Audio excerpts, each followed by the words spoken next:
simple man of simple tastes. On the weekends, I like to go in my backyard and read a magazine or the news or whatever it is, a little bit of coffee, right? And lately, I've had this dad band like 4 doors down that's in the backyard, like not in the garage, in the backyard, playing Blink 182 really loudly and really badly.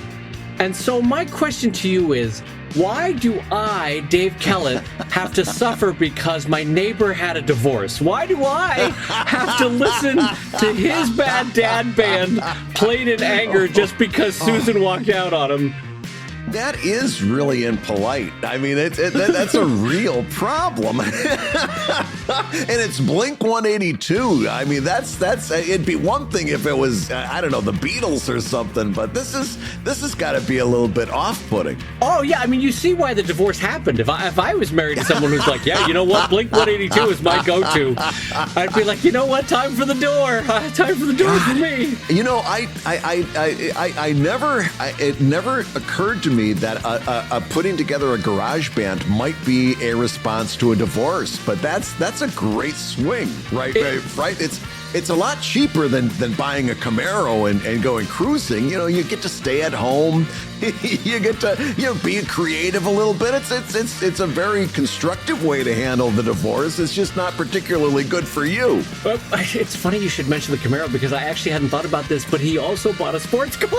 Oh my God.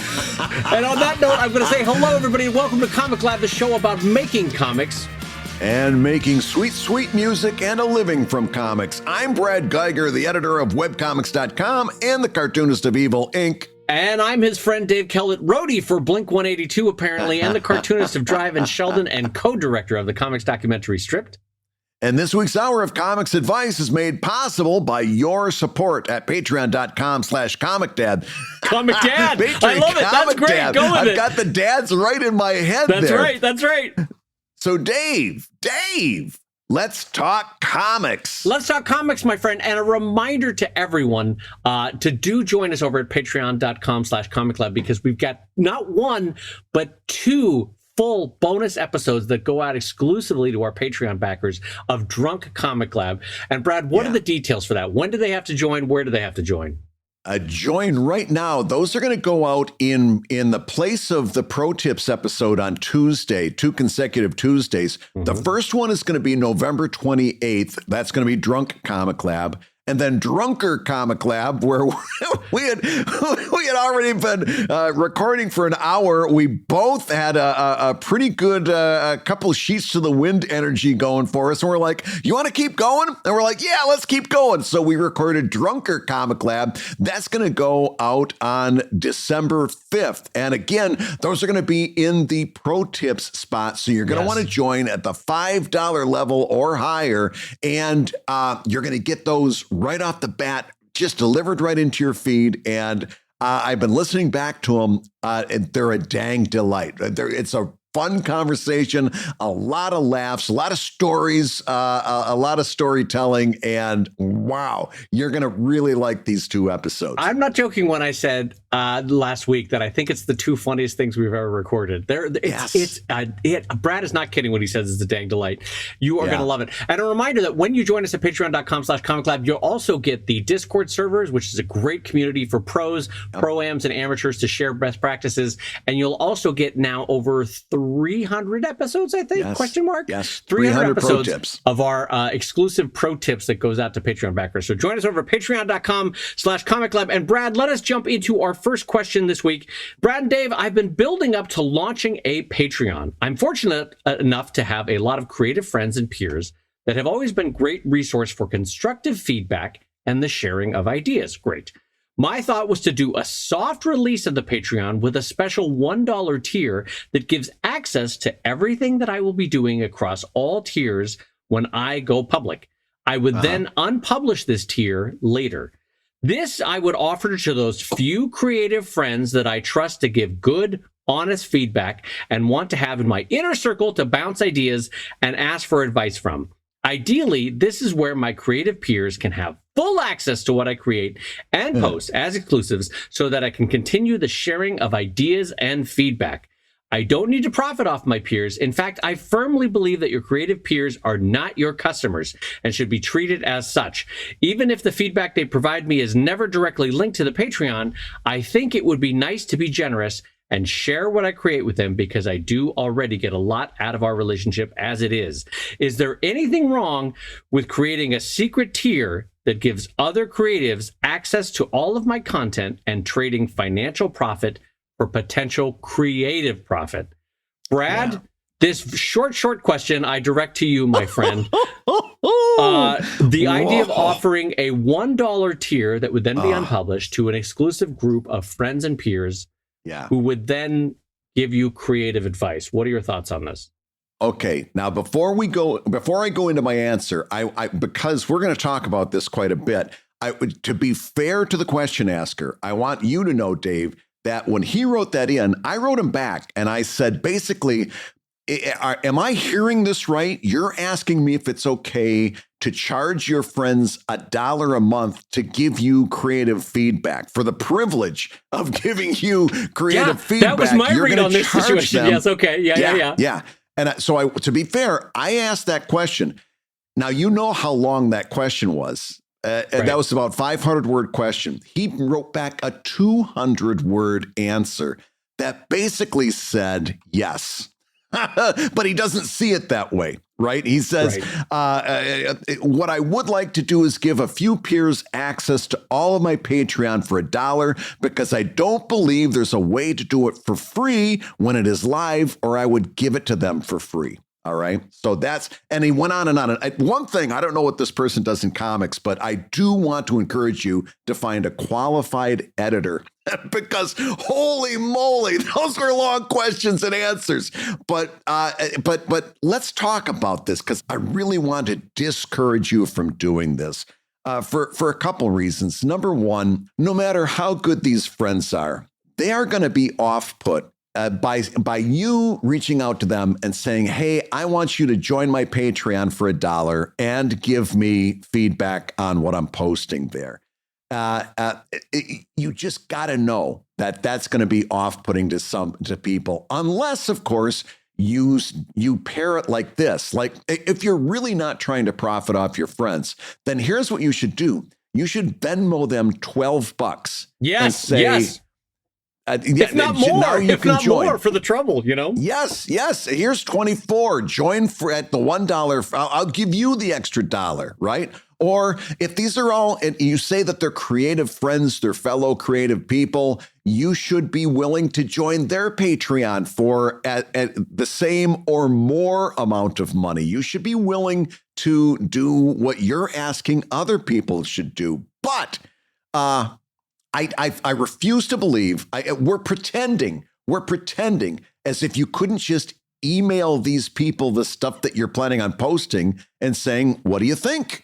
Right? Or you could Dropbox it to them. You could the stuff that you're planning on posting, you could get it to your friends any different way. You don't necessarily have to have them looking at it through Patreon. The only difference is they're going to see it with the Patreon logo above it, right?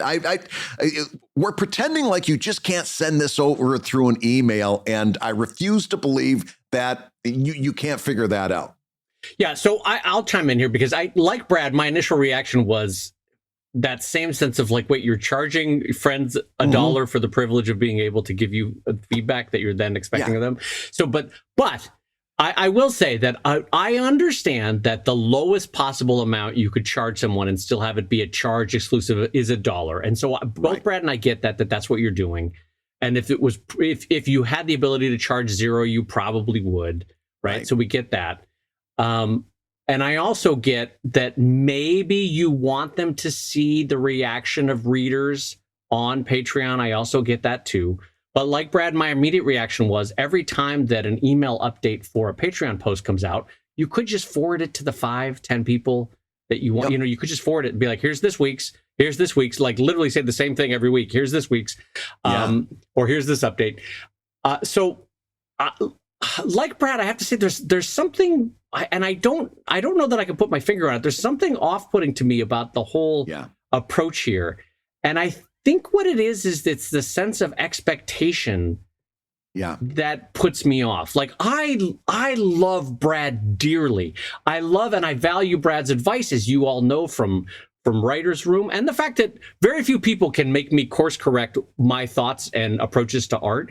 Brad is one of them. Brad can, if he says, no, you need to take a second look at something, I'll be like, oh shit, well, all right, I guess I got to take a second. I really do value and respect his opinion. But if I sent Brad every Sheldon that I was working on or had worked on and be like, thoughts?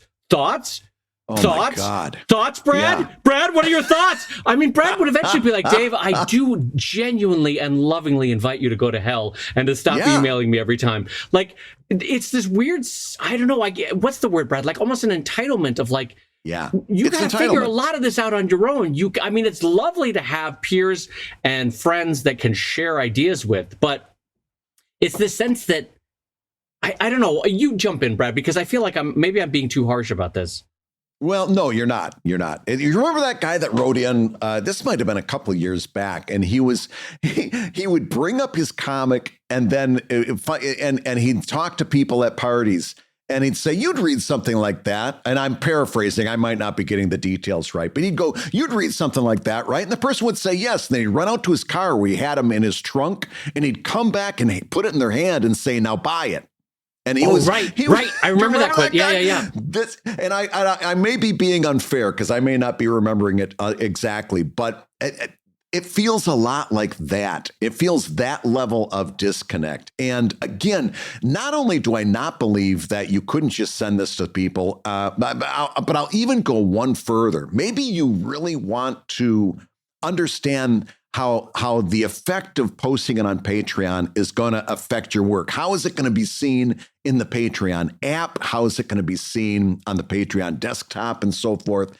And for that, what I'm going to encourage you to do is something that I've been encouraging in ProTips for quite a while ago, which is I think you should become a Patreon backer of other people who are doing similar things and, frankly, other people who are doing dissimilar things.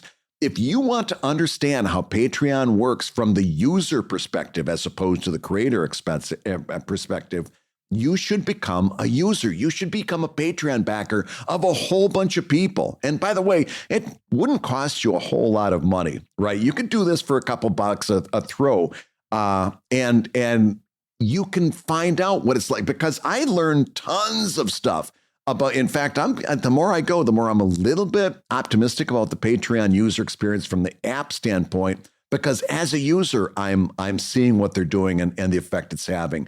You should do that too. If you're not already, you should be a Patreon backer of other people and let that inform you how you're going to post your stuff and how it's going to look when you put it out to other people. Becoming a user is going to be your best bet of becoming a better Patreon creator. Yeah, and I will give a version of that same advice, which is a different way of saying what Brad is saying there is when you become a user, you're basically trying to train your editorial eye. You're seeing what are best practices. You're seeing what's working. You're seeing what, as a reader, is clicking for you. And in so doing, hopefully you can be your own editor, your own editorial eye on your own work. You know, you're refining your sense of what quality work is. I keep coming back to this, but I would really be doing a disservice both to my friendship with Brad and to my own work if I constantly asked him what I was doing right, what I was doing wrong. Hey, you got any feedback? Hey, you want? I mean, don't get me wrong. There is tremendous value in peers helping one another and lifting one another up.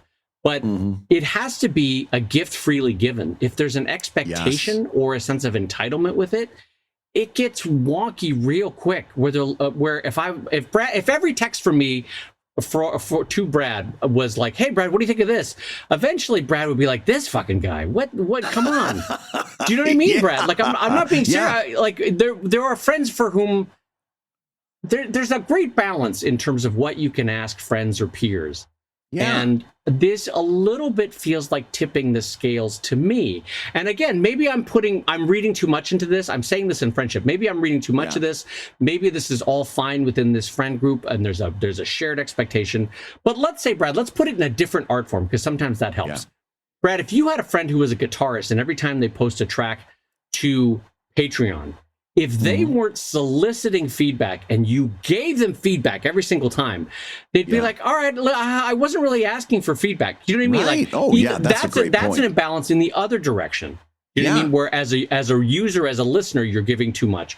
But as a creator, if they every time they put a track up, it's like, Brad, what are your thoughts? Brad, any feedback? Brad, how do you think this came across? You'd be like, figure it out. That's a little bit what your reaction would be eventually, is figure it out. You know, I guess what I'm saying is there's a fine line to how much expectation you can have of others to figure out your career for you. Yeah. To close up this topic, I'm going to go back to the original question. All right. Because there's something that is really important here. Here is the second paragraph, and it says this: I'm fortunate to have a lot of creative friends and peers that have always been a great resource for constructive feedback and the sharing of ideas, none of which happened with a Patreon transaction. That's true. Yeah. Right. None of that took a Patreon transaction. My advice to you is to continue that. Continue getting advice and thoughts from your creative friends and peers, and keep the Patreon transaction out of it. I cannot imagine, and having been on Patreon, since 2016 or something, every day of the week, I cannot imagine a single circumstance where you need this person to be a Patreon backer in order to get feedback either on your work or your approach on Patreon or anything else. And also, okay, I'm going to take that one step further. Yeah. I'm going to tell you, not only is that a little bit impolite, it's a bad idea, because when I want let's take the comic out of it, like whatever he's posting. Let's talk about Patreon approach. Let's talk about business approach on Patreon. Let's talk about marketing. If I want feedback on those issues, I'm going to be looking at a lot of things. I'm going to take my own advice and say, never listen to a reader, but only listen to your readers, plural. Right. But here's another thing. Never take business advice from artists. Except these two. Because I'm telling you, I see so many really bad like marketing decisions and business decisions coming from this kind of thing. You want these folks to give you feedback on lettering and composition, but on Patreon and positioning things on Patreon, I would be much, much more choosy on just taking anybody's advice on that. I want to see somebody who's successful and then look at what they're doing. I don't want just anybody's advice, because there's just been a lot of, I'll give you a great example, Dave. And then I swear to God, I'll stop filibustering. Give you a great example. I'm doing a comic consultation with somebody one time. And he says, well, yeah, I was talking to my friends, and, one of the big things that is a problem with me is that I've got a gray readership. And I said, I go, that's bad? He goes, yeah. Well, we were talking about it at a comic convention, and my readers tend to be a little bit older, and that's a real problem. Why? Because they have tremendously high possible spending money? Yes. I said, what are you talking about? How is that a bad idea? Who's giving you this advice? This is horrible advice. I said, I got news for you. I've got an older readership, and I go out at least once in a month and dance in the streets about it, hoping that somebody will start playing Blink 182 to make my dancing make sense. Great readership. You got people with expendable income. You got people expendable time. You've got people that have all kinds of great qualities that you want in a reader. You say that's a bad thing? You've been getting advice from people, and I'm sorry. It was bad advice from a group of people who sound like they're used to making excuses instead of finding solutions. Yeah. And it's a real bad habit to look for excuses instead of find solutions. That's why I say, I want you to take lettering advice, coloring advice, writing advice. Yes. Business advice, I want you to be more choosy. Yeah, that's a little bit transposing from a business that's not their business, too. Because remember, advertisers are always trying to reach teens and 20-somethings, but for very different reasons in terms of trying to hook people into a brand when they're still if you can, there's a lot of proven marketing evidence that if you can hook someone in their teens and 20s, you have them for life, right? So advertisers spend a lot of money trying to, but that's not what we do. That's not our business. Right. And if anything, we want the 40, 50, 60-year-olds who have more expendable income because they're going to buy the hardcovers. They're going to buy and they'll go deep on the collections. If anything, look at how a 20-year-old solves a problem versus how my neighbor 4 doors down who just got divorced solves a problem. My neighbor 4 doors down who has a lot of expendable income, he bought himself a sports car because that's how he solves problems. He has expendable income. So know the business that you're in. Anyway, to put my final thought on this in terms of having friends, I will having friends that give feedback. Yeah. Again, it is beautiful and wonderful for an artist to have friends that you can solicit feedback from time to time.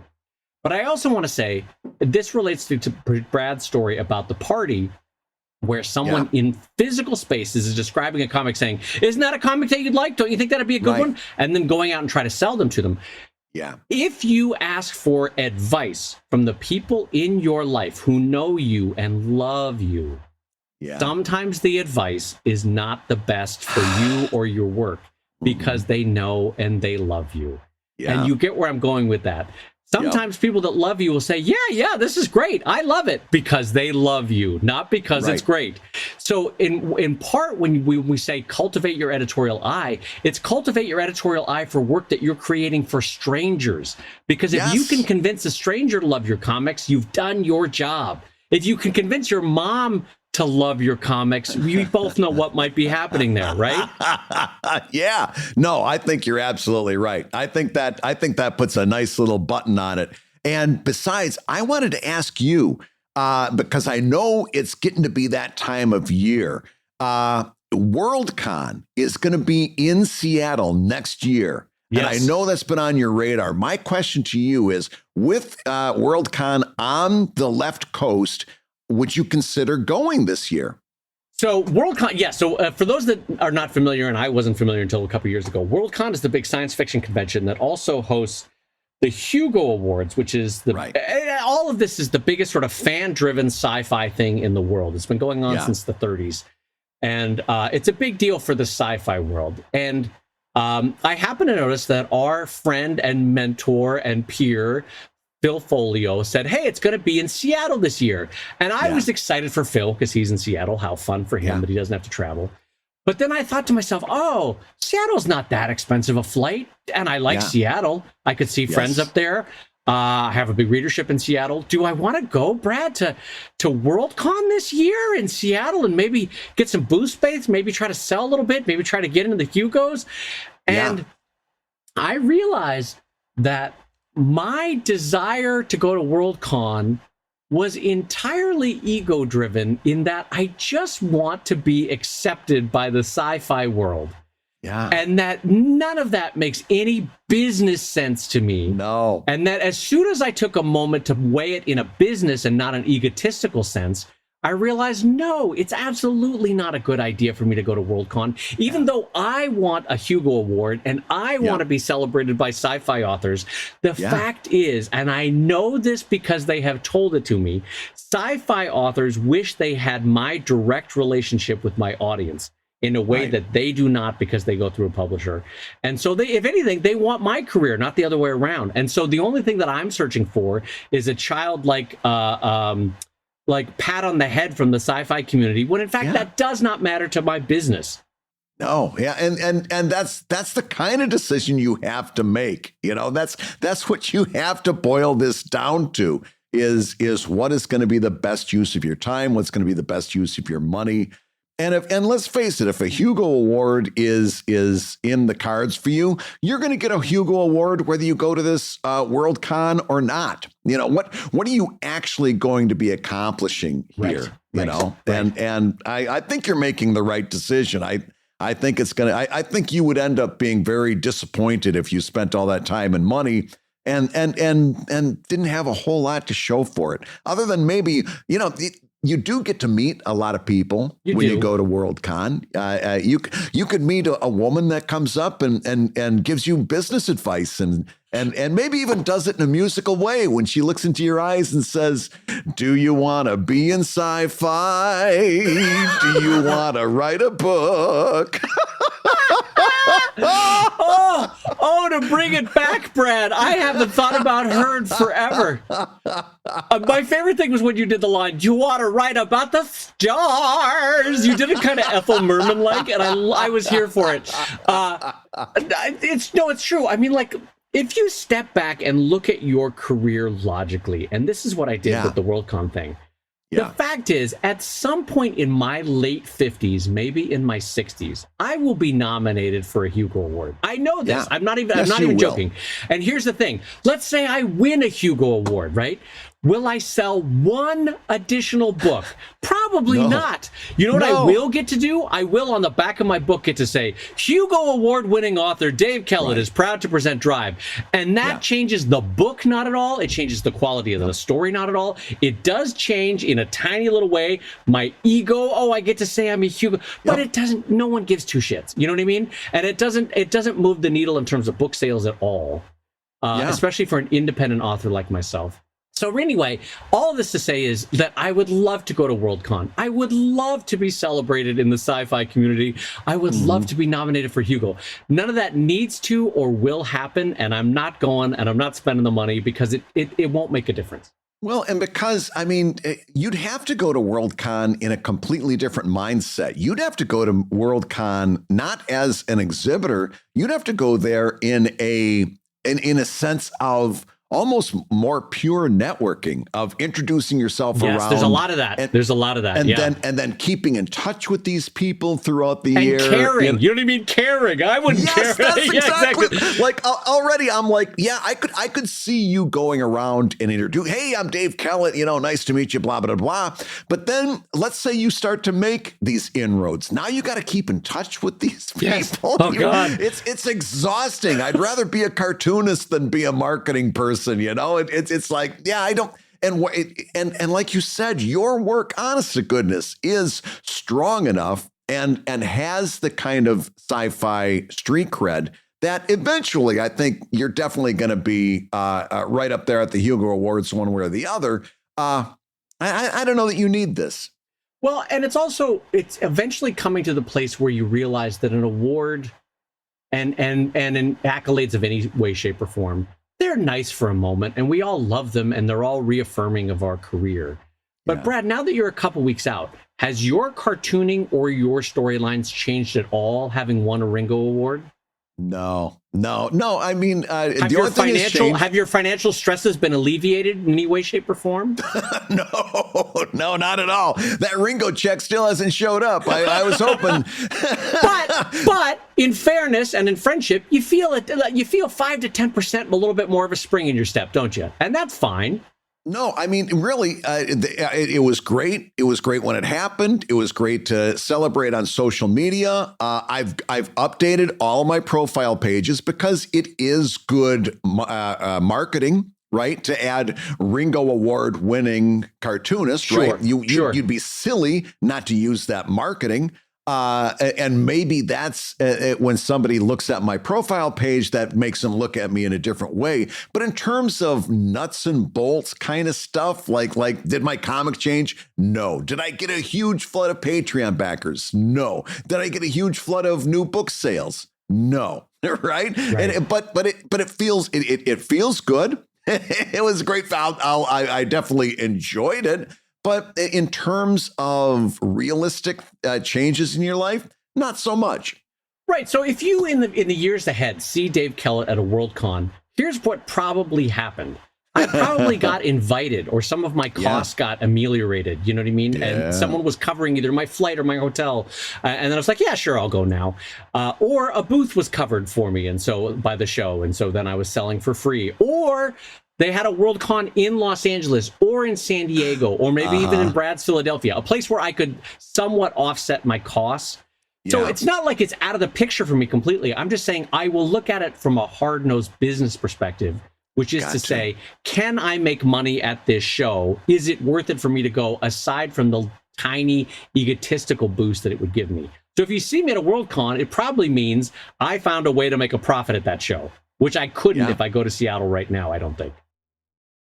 Hey, if you're listening while you work, take a minute to stand and stretch. And while you're doing that, we're going to tell you why you should join us on Patreon. When you do, you're going to get hours and hours of podcasts that we've recorded just for backers. And exclusive Patreon posts that go even deeper on Comic Lab topics. And access to our exclusive Discord server, which is a thriving community of professional cartoonists. So you can support the show you love and get tons of actionable resources for your own cartooning. And listen, if you can't swing a pledge this month, we get it. No worries. Yeah, listen, you can still support the show by rating us wherever you get your podcasts. Just leave a 5-star review and a few kind words. That, along with mentions on social media, is incredibly helpful. Now, everybody, let's talk comics. So, Dave, I have an update on Clip Studio. Clip Studio came out with their own update that I was really excited about, and I wanted to talk about it because I ended up spending $50 on an update, and it was totally not what I think it was advertised to be. I'm feeling pretty cheated by Clip Studio right now, and I'm just curious as to whether anybody else had that same reaction. So I use 3D models a lot in setting up my illustrations and so forth. And what they said was you're going to be able to link an object to a 3D model's body, right? And I thought, hey, this is exactly what I want, because let's say a character has a sword in their hand. Okay. I'll usually use a primitive, like a little cylinder, so I can put it in their hand, and then I can get the perspective right, and I can kind of keep things accurate and consistent from panel to panel. Right. And but if you move the hand, then the sword still floats there in the air. And I'm like, oh, connecting to the body would be great, because then when you move the hand, then the sword would move inside the hand. Right, it becomes like a digital maquette that you can move around. Yeah. Yes. And it would make so many things so much easier. And I was like, this is great. This is wonderful. And so I happily sprung $50 for the update. And sure enough, it does connect it. But when I went to move and I put a sword into the hand, and I connected it into the hand, and then I moved the arm, and the sword still floated in midair. Didn't do it, huh? And I'm like, what the hell is this? And then I moved the body and the floating sword moved as one. So do you understand? Yes. I'm moving this thing around my screen. The floating sword and the body move as if they're one unit, but it's not connected to the hand, so it does me absolutely no good. I have no idea how or where I would ever use this unless I was having somebody sit in a chair and I wanted to move them in the chair at the same time. I could see that. But for what I was going to use it for, it was nowhere near what I thought. So I was curious whether I was the only one that had the wrong impression on that. But if you haven't jumped yet, save your $50. It isn't what I thought it was going to be. Yeah, that's interesting. That the movement of the object whole cloth brings the second related object with it, but the modification of the first object doesn't modify the second. That's right. That's like a little bit of a weird wrinkle. I want to be able to put something in someone's hand, right? So that they can like swing a sword around or point a gun, or right. But the software's not recognizing the hand as an object holding onto a thing. Right. It's just these are two things that the body as a body and the object move as one. So it doesn't do you a whole lot of good.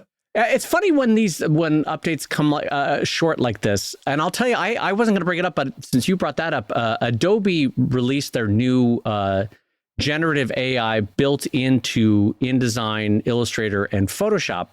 And I was playing with it just last night, actually. And the thing that I find most interesting about generative AI is when I can give it an image of mine and then expand the canvas in 4 inches all directions and say, fill in the rest of the city or fill in the rest of the forest, or with the hope that if there's ever a book that needs a little bleed and I didn't draw it, I could say to generative AI, all I need is another half inch. Just give it to me in my style. I don't have to draw it all, recolor it all. Just do the generative AI. And so I was trying it out last night, and much like you with the sword in the hand, the generative AI was close.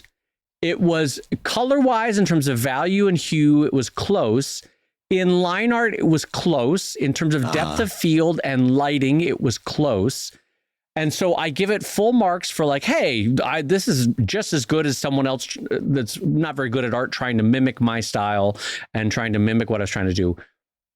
But here's what I found in generative AI, and what you are kind of finding with that sword movement, is that all of these software shortcuts are great to an extent, but what you still need when you use them is an artist's eye and an editorial palette that says, no, 80% of this is good, 20% of this has to be thrown out entirely, or, oh, I see what the computer was doing, but no, this is not working the way I thought it was going to be working, so I'll just redraw it. What I'm getting at is, so far anyway, generative AI is not some genie that you can snap in and say, do the work for me.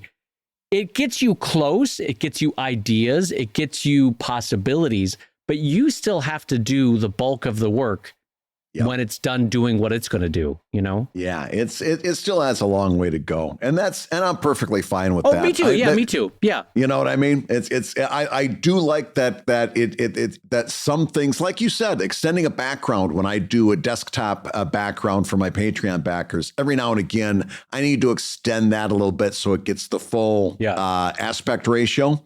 And it's been pretty good for that, but you're right. You still got to be an artist. Yeah, and like I had said on an earlier show, I am not so fearful of AI that I don't think I would ever use it. I think in this case, I was trying to extend a forest scene, and it gave me, over the course of varying tries, like 21 different ways that I could have hillocks either drop down or flow into a grassy area of a forest or change into a river or this or that, right? Yeah. And so all of those were valid. They weren't executed well, but they were valid ideas that I could, among them, choose one that works for the forest feeling that I was trying to give, and probably, frankly, redraw it whole cloth over like a tracing layer. You know what I mean? Mm-hmm. So like it's a great start. It's a great thing for ideation. And I think that will in time become useful to us in our art form. Anyway, jumping us over to another question from patreon.com/comiclab. This comes in from Emily, who writes, here's a morbid question, Brad. What happens to your books when you die? I've been thinking about the pros and cons of self-publishing versus going with the traditional publisher, and it seems like the overall self-publishing is the best way to go. However, there's one catch that still gets me. Will people still be able to read my stories after I'm not there to sell them anymore? Obviously, selling copies while you're alive is way more important than selling copies when you're dead, but I also tell stories because I want people to read them and continue to read them for years to come.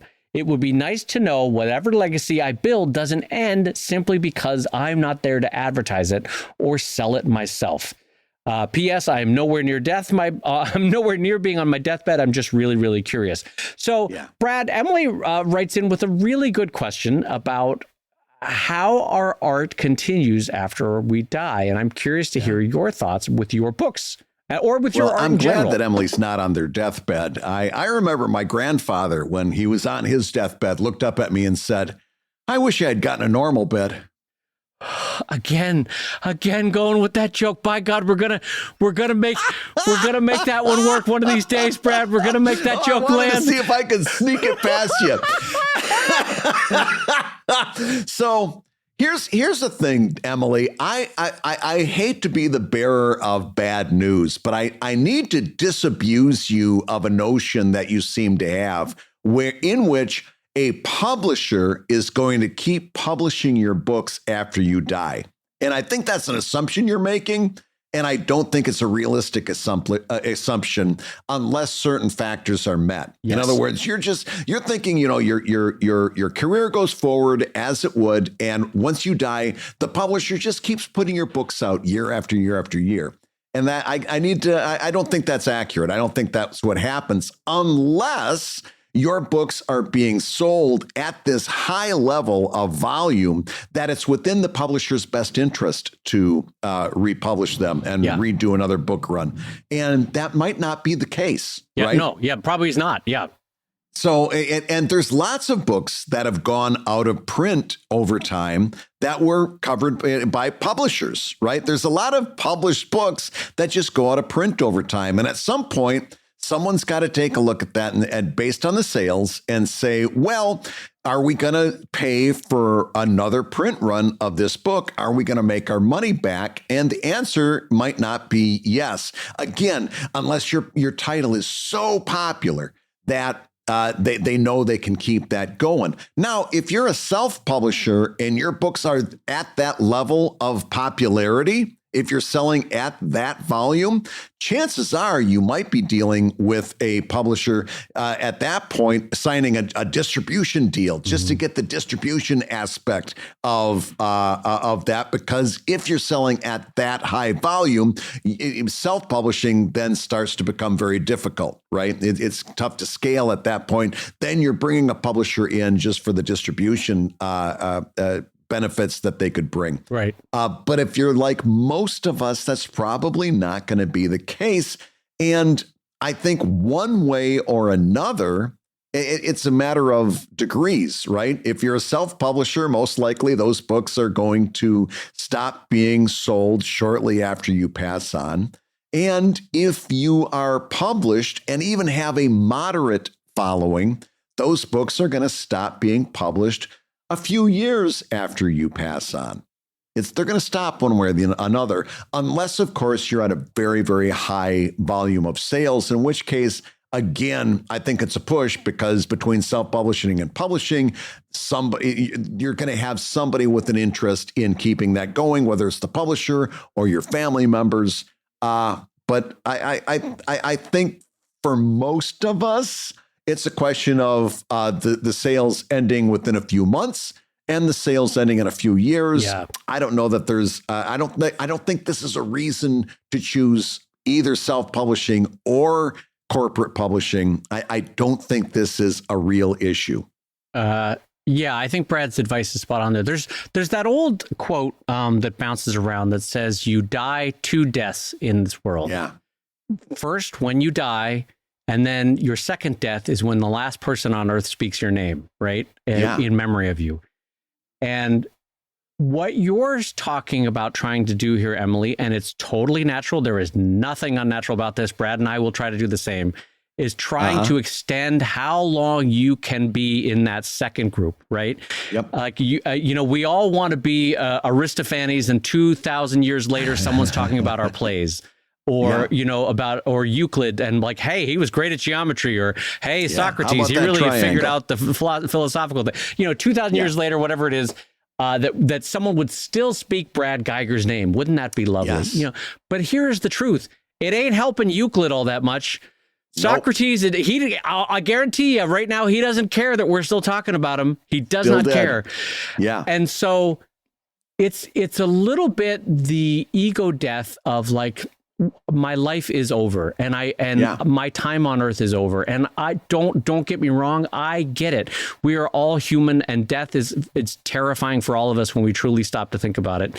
And we all want to know that we made a difference in this life, and that the work that we did had an impact. And that's kind of what your question is growing out of. And it is natural and it is human and it is right to think that.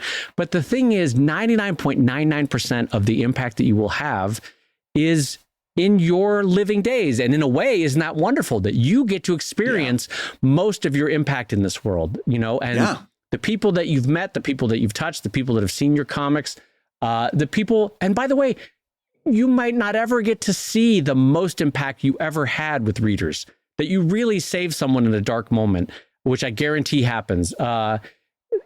So in some respects, we don't even get to see how many ripples we cause in this world, And so the best you can hope for is a life well led and art well made And yes, it's probably going to fade very soon after you die. Among all the cartoonists alive on Earth, probably Watterson has the best bet of still being read 100 years from now. Maybe some fantasy stories like Bone that don't have a historical rooting in time will still be read 100 years from now. But the great majority of us will be start fading away within a couple of years of our death. Don't you think, Brad? Yeah. Well, I mean, think of how many, again, there's so many published comics, right? Comics that were published by corporations that have just gone out of print. Remember that one that Dave used? It was done by a Philadelphia Philly ball player, Scroogey. Oh, Scroogey, Remember that I loved as a kid. Yeah. I don't think there was any books or maybe one book collected. That book is long gone, right? And nobody remembers him. I was thinking about a bunch of these. There was a syndicated comic strip about a TV talk show host, it was a TV talk show host. Was it Tank McNamara? Nope. We sat with the Tank McNamara guy for a bit. I think it was called John Darling. Oh, do you remember yes. this? Okay. I think it was done by the Funky Winkerbean guy. Okay. Right. But long gone. No, nothing exists of it for the most part, unless you find it maybe in a used bookstore or something like this. Things have a natural life. One way, if mortality really is on your mind, if your ability to reach on beyond your years is on your mind, I want to encourage you to help someone out instead of like focusing on a thing like a book. I want you to focus on people. Like become a mentor to somebody, a young person who needs some help, or become part of a group where you can give kind, thoughtful advice to people who need it and stuff like that. Because then your influence will outlive your life and be a part of their life. You know what I mean? If you can like teach a young person what you know about comics or mentor them in some way, then after you're gone, that person keeps creating comics and your influence is still being felt through that. Right. That's maybe a little bit more valuable kind of immortality than a book. Which no matter what has a life. It has a beginning, a middle, and an end. Even Watterson stuff. At some point, someone's going to make the decision not to publish a new book run of a Calvin and Hobbes book. It will happen. Yeah. So your ability to have immortality is a lot better in the people that you're able to influence, as opposed to the paper you're able to print on. Yeah, it's interesting because I always jokingly say that my master's degrees serve me not at all. That so I did 2 master's degrees in the history of comics, and one of them, but the one thing that it did teach me was humility for the impact, the lasting impact that I have on future generations. Of cartooning and non-cartooning. And one of the things that I was studying for my second degree was Philip Zeck. He was a World War II Jewish British cartoonist who was, I think, number 3 or 4 on the SS's to be killed list when they invaded Britain. So in his time, had a huge impact, was read by tens of millions of people, had an incredibly impactful pen. And yet, if you ask, not even Americans, if you ask the average British person who Philip Zeck is, they're like, who? What? 70, 80 years ago, massive impact on British culture, right? Completely forgotten to history now, right? And I literally had to go to the British War Museum to pull up most of his work because I couldn't find it anywhere else. The only place that had it was the British War Museum. So I had to get a special pass to go look through archives and stuff. Anyway, all of this to say is, looking at his work, and even more painfully, looking at cartoonists from World War I, which I also looked at briefly, but cartoonists that I was a specialist in cartooning and propaganda. I had never heard of these cartoonists before from World War I Britain. And so the takeaway for me was humility, that your time passes and it's okay. It's okay to have the next generation take up the mantle. And some of what we bring into this world will trickle on in the future in ways that we can't even imagine. And that's a wonderful thing. I always think about that Russian composer. Someone rediscovered them recently, and they're about to put up his work in Spain.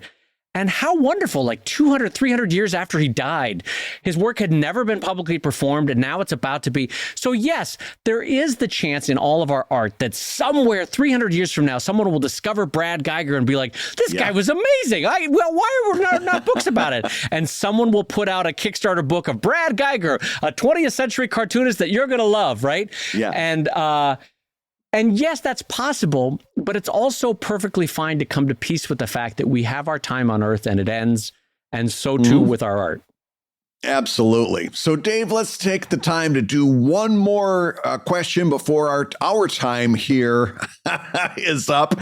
And this one comes in from a Patreon backer who says, other than the comic itself, what else should be part of my digital ebook? Links, other stories, extras?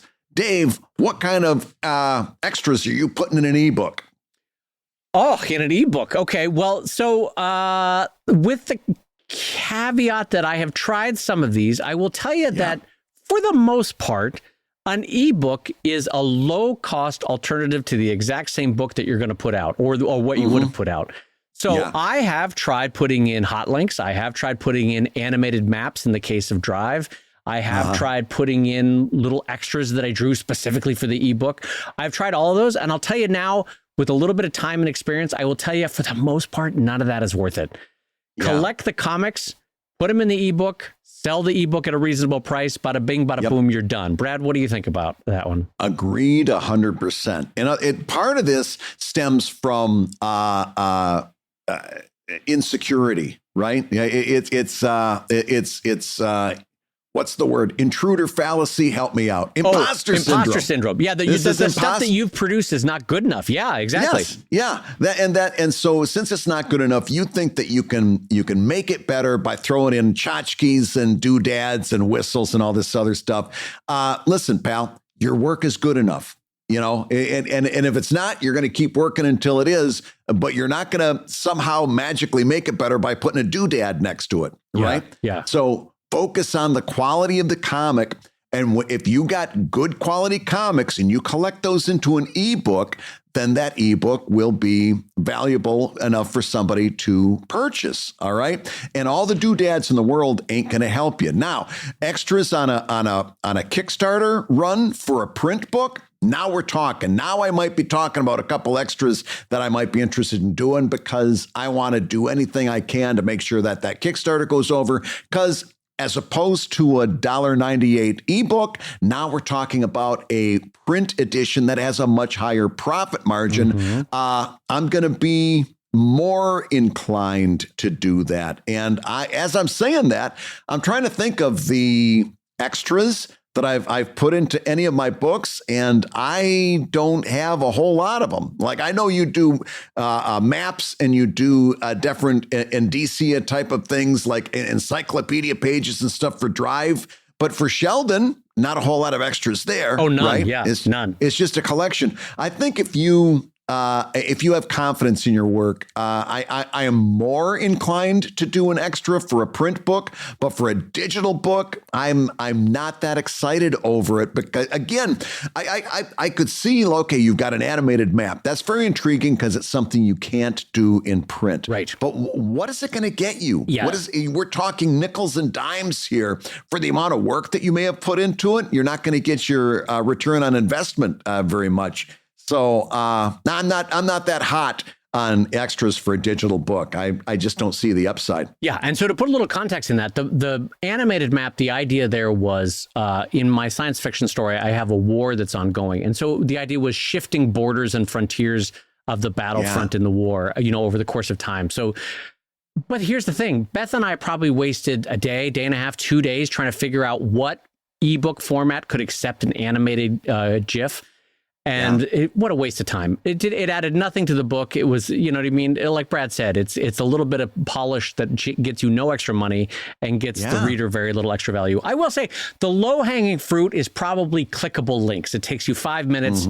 You could put some at the end of your book. You can say, hey, are you enjoying Evil Link? Go to evilcomic.com and get more. Or, hey, want some of my advice? Go to webcomics.com and a clickable link at the bottom of your ebook or the back of your ebook. That's probably worth it, maybe. But again, knowing that 1 out of 1,000 people will click that link.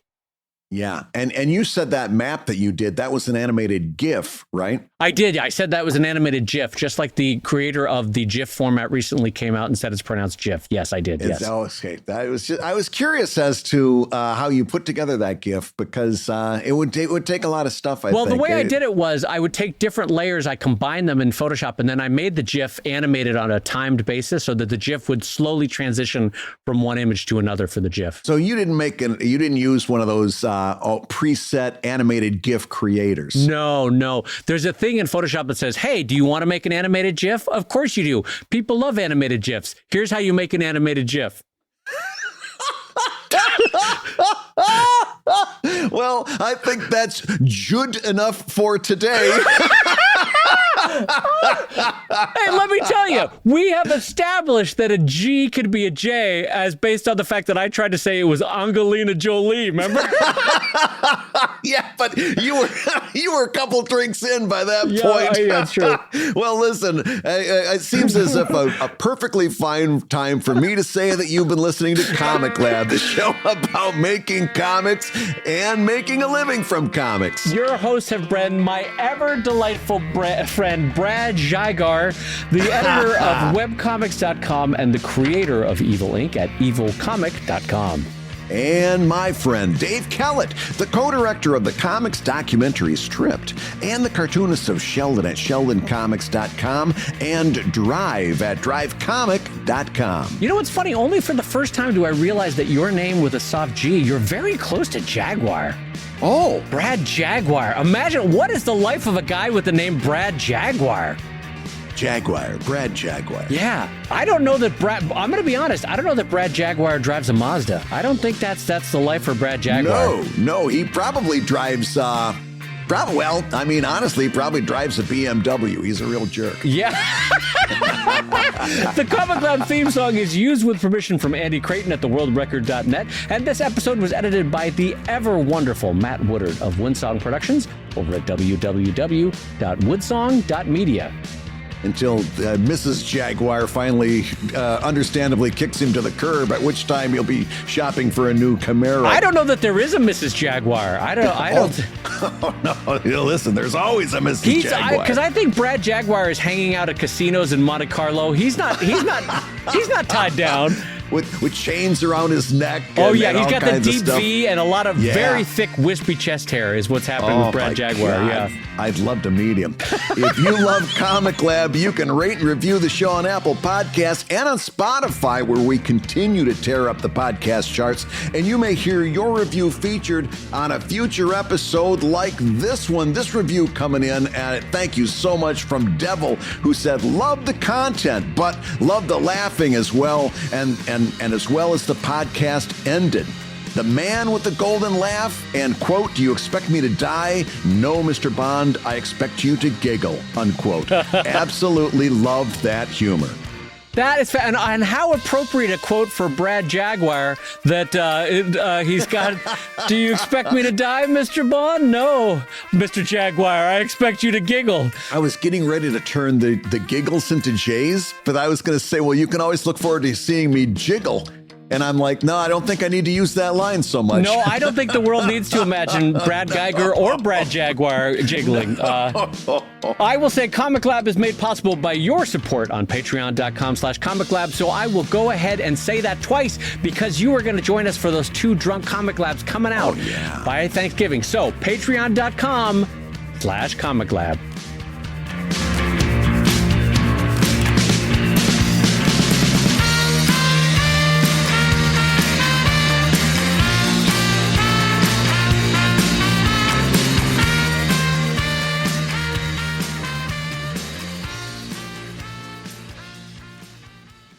All right, so let me ask you, what cologne does Brad Jaguar wear? What does Brad Jaguar wear to the club? Listen, you can change Brad Jaguar's hair. You can fill in that bald spot. You can put hair on the chest. You can put chains around the neck. But there's one thing, Dave, you're never going to change. It's still going to be my Drakkar Noir. Dracar Noir! Brad, no, the whole point of the character of Brad Jaguar is that he's got sex appeal. We're not going to stick with Dracar Noir, Brad. We're not trying to make him smell like paint thinner. We want him to be sexy in the club in Monte Carlo. That is my signature scent. I'm telling you, I get compliments all the time. They go, "What is that delightful smell?" And I just look at them and say, "It's me. It's me." Who says that? The rats in the alley? No one is complimenting you on Dracar Noir, Brad. No!